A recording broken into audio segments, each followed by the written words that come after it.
Welcome to the Future Strong podcast. You've brought in some really interesting sources today. There's a LinkedIn post from Jonathan Haidt and also this detailed article on Afterbabble, both talking about a major new expert survey. That's right. And our goal here is really to unpack these sources to figure out what the leading experts are actually saying about smartphones, social media, and, youth mental health. Yeah, try and distill those core findings for you, our listener, because there's just so much noise out there, isn't there, about youth mental health and tech. Oh, definitely. A lot of anecdotes, maybe smaller studies. This survey feels like a big step, trying to get a clearer picture of where the academic experts really are on this. So diving into the survey itself, how did they actually go about gathering these expert views? What was the method? Well, it's described as the biggest expert survey focused specifically on this topic so far. It was led by Valerio Capraro and lots of co-authors, including John Haidt and also Zach Rausch. He's the one who wrote that Afterbabble piece we're looking at. They started by inviting, I think it was 229 researchers from loads of different fields: psychology, communications, public health. Like 11 disciplines in total. Wow, diverse group. Yeah, and from 20 different countries too, though. Mostly from the US, but also Canada, UK, Australia, some EU countries. A real mix. And the method itself sounds pretty thorough. They had these experts look at, 26 specific claims? Yeah. Mostly from Haidt's book, The Anxious Generation. Exactly. Looking at things like mental health trends, potential harms from tech, and even specific policy ideas. And it wasn't just one round, right? There were two phases. Correct. Phase one was more about individual opinions. Experts gave their personal belief, like, is this claim probably true or probably false, and also rated the evidence they knew about. Okay. Individual takes first. Then phase two, that aimed much higher. They tried to get group consensus on synthesized statements. They were aiming for agreement beyond a reasonable doubt, like the standard in a criminal trial. Wow. Beyond a reasonable doubt. That's an incredibly high bar for complex social science stuff like this. Getting almost everyone to agree is tough. It is, absolutely. And that was kind of the point, I think. And the results do show how hard that is. But interestingly, there were a few key areas where they did reach that near unanimous agreement in phase two, like over 97% of the experts rating a statement as accurate. Okay, so after setting this super high bar, where did they actually find that level of near certainty? What were the few things they could agree on so strongly? Well, the main thing was the reality of the mental health decline itself. There was huge agreement, over 97%, that adolescent mental health has gotten worse over the last couple of decades. In the U.S. specifically? In the U.S., yeah, that was 99.2% agreement, but also in the Anglosphere generally. So UK, Canada, Australia, that was 99.0%. Nordic countries, 97.9%. Western European countries, 97.1%. They did add a note, that there are differences between countries and how you measure mental health, but the overall trend. The decline itself seems essentially undisputed among these experts, at least at that very high level of certainty. At that level, yes. The only other points that hit that near unanimous mark were, one, that there is evidence-heavy smartphone and social media use can cause some sleep problems. 97.6% agreed there. Okay, sleep problems. And two, that chronic sleep deprivation, in turn, can cause declines in mental health. So those three specific points, the decline, the link between heavy use and sleep issues, and the link between poor sleep and mental health, those met that beyond a reasonable doubt threshold for this group. Right. So those are the bedrock certainties. But it sounds like for most of the other claims, getting that super high consensus in phase two meant using really careful, maybe hedged language. Exactly. That highest standard forces you to be incredibly cautious, acknowledge all the complexities. But as the sources point out, that's not usually the standard that, say, policymakers or parents operate under, is it? No, they're often working more on the preponderance of the evidence, right? Like in a civil case, what's probably true, which side has the stronger argument? Precisely. And that's where the results from phase one, the individual expert ratings, become really, really interesting. When you look at it through that lens, the preponderance of evidence standard, you get a much clearer idea of where these experts actually lean. So what did that first survey, phase one, show when they were just asked about probability? This is, I think, one of the most crucial findings. For every single one of the 26 claims, they evaluated claims, mostly suggesting potential harms from tech. More experts rated them as probably true than probably false. Every single one. Every single one. And for 23 out of those 26, it wasn't just more, it was a clear majority saying probably true. And get this, none of the claims were judged probably false by more than 21% of the experts. Wow. Okay. So let me make sure I understand. Well, they couldn't get near unanimous, beyond a reasonable doubt agreement on most points in that group setting. When asked individually, is this probably true, the vast majority leaned towards yes for almost everything. That's the key takeaway the survey seems to highlight. And it wasn't just belief. For each claim, the experts also said they were aware of significantly more evidence supporting the claim than evidence contradicting it.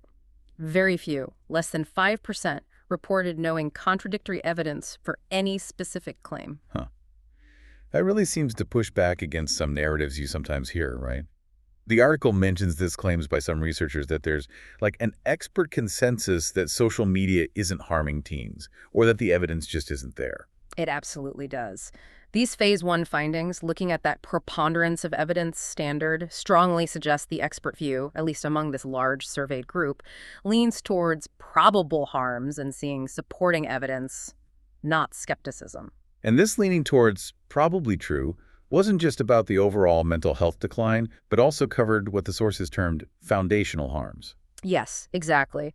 Claims that heavy use can cause issues like sleep deprivation, which we saw confirmed at the higher level too, but also things like attention fragmentation. That's the idea of constant switching hurting focus. Right, and behavioral addiction and social deprivation may be replacing real-world interaction. Experts lean towards those being probably true positive factors, and also that these harms, in turn, can cause mental health decline. They also mentioned gender-related effects, especially for girls. Yes, they did. Experts also leaned probably true on claims that social media can increase things like visual social comparisons, constantly seeing idealized images, feeling inadequate. Yeah, and perfectionism may be driven by that. Perfectionism, yes. And relational aggression, think cyberbullying. And sadly, also increased exposure to harmful content, like a content promoting mental disorders, or even sexual predation and harassment online. The experts lean towards those claims being probably true as well. Okay, this really brings us back to those different standards of proof we talked about. You've got the super high, beyond a reasonable doubt for criminal law, or maybe ultimate scientific consensus. Which is really hard to get, especially on these complex social issues. Then there's the preponderance of the evidence, more likely true than not, which is used in civil trials, and the sources argue may be appropriate for policymakers. Right, when they're deciding whether regulation might be needed. And then there's the precautionary principle. Ah, yes, the better safe than sorry idea, often used by parents or in public health. If there's a credible reason to suspect harm, you might act to prevent it even without absolute, definitive proof. The sources really emphasize that parents and legislators don't necessarily need that beyond a reasonable doubt standard before they consider taking action. No, not at all. There's a reference to Surgeon General Vivek Murthy saying something like, in a public health emergency, you act fast based on the best facts you have now. You don't wait for perfect information that might never come. And didn't another researcher, Amy Orban, make a related point? Yeah. About the speed of tech. Yeah, that technology just moves so much faster than our ability to perfectly study its effects with, say, long-term randomized trials. Her point, as referenced, was maybe we should lower the evidence bar needed just to start testing potential interventions. Not to declare them proven cures, but to learn if they might help address suspected harms. Which leads nicely into the policy ideas they actually asked the experts about in the survey. There were 3 specific ones, right? Yes. No smartphones before high school, essentially age 14. No social media before age 16.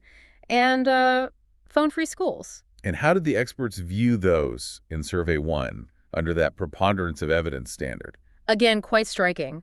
For all 3 of those policy ideas, the experts leaned towards believing they were more likely to provide benefits than not. More likely beneficial than not. Yeah. But then, presumably, Phase 2, aiming for that super high certainty, was more cautious about the evidence for these policies. Exactly right, because that highest standard demands really strong proof, like high-quality experimental data, maybe randomized controlled trials showing the policy works.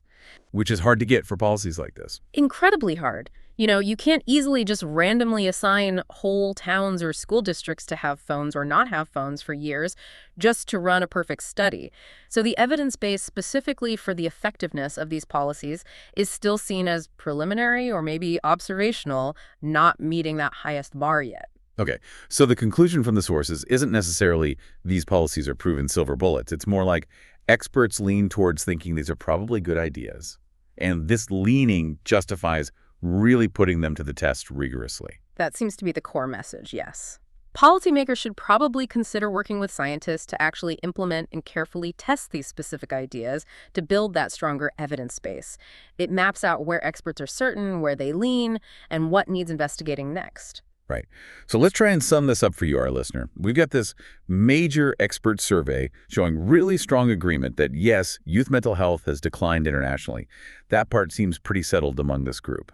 But while getting that definitive, beyond a reasonable doubt, consensus on the causes or the benefits of specific policies is really complex and maybe not fully there yet for many claims. Right. The evidence is still developing for some aspects. The experts they surveyed generally do lean towards believing that harms from heavy tech use are probable. And they also lean towards thinking policies like age limits for smartphones and social media and phone-free schools would likely be beneficial overall. Which strongly suggests these ideas deserve serious investigation and careful testing.